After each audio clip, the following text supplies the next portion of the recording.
बिहार की राजनीति में इन दिनों एक नया चेहरा तेजी से अपनी पहचान बना रहा है। नाम है दिव्या गौतम। चेहरे पर सादगी, बातों में आत्मविश्वास और पढ़ाई में हमेशा अव्वल रहने वाली दिव्या अब चुनावी मैदान में उतर चुकी हैं।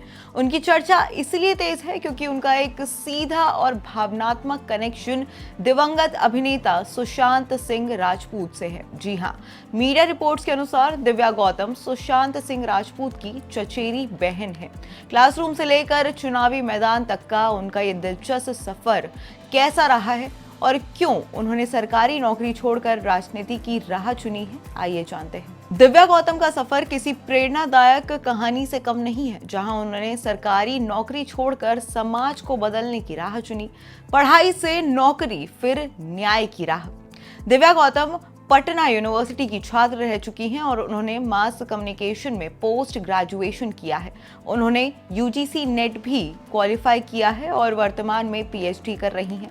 पढ़ाई पूरी करने के बाद उन्होंने कॉलेज में असिस्टेंट प्रोफेसर के तौर पर पढ़ाना शुरू किया। इसके बाद उन्होंने 64वीं बीपीएससी परीक्षा पास की और आपूर्ति निरीक्षण के पद पर चयनित हुई। लेकिन दिव्या को सिर्फ नौकरी नहीं बल्कि लोगों के लिए न्याय चाहिए था। उन्होंने सरकारी कुर्सी छोड़ दी और कहा, कभी कभी सुकून नौकरी में नहीं, लोगों के बीच मिलता है।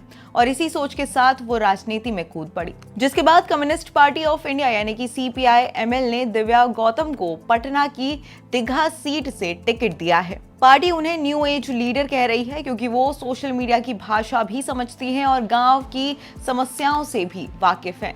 महिलाओं के अधिकार, शिक्षा और बेरोजगारी उनके मुख्य चुनाव मुद्दे हैं और यही चीजें उन्हें बाकी उम्मीदवारों से काफी अलग बनाती हैं। सुशांत सिंह राजपूत से रिश्ता और खुद की पहचान की जिद। दिव्या गौतम और सुशांत सिंह राजपूत का रिश्ता पटना से जुड़ा हुआ है और ये रिश्ता ही उन्हें चुनावी मैदान में एक भावनात्मक पहचान दे रहा है। अब मीडिया रिपोर्ट्स के मुताबिक दिव्या गौतम दिवंगत अभिनेता सुशांत सिंह राजपूत की चचेरी बहन यानी कि कजिन है। वो सुशांत के उसी परिवार का हिस्सा है जो पटना से ताल्लुक रखता है। दिव्या भले ही सुशांत सिंह राजपूत की कजिन हो, लेकिन वो अपनी पहचान खुद की मेहनत से बनाना चाहती हैं। उन्होंने सुशांत को याद करते हुए ये बात भी कही कि सुशांत ने हमेशा कहा था कि अपने सपनों को जिंदा रखो, चाहे हालात कैसे भी हों, और शायद मैं वही कर रही हूं।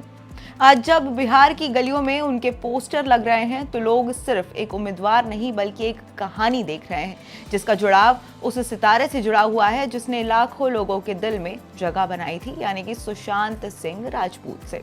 आपको बता दें कि लौरिया विधानसभा सीट की तरह ही दीघा सीट भी रोमांचक मुकाबले के लिए जानी जाती है, जहां मुकाबला कांटे का होने वाला होता है और हर साल होता है।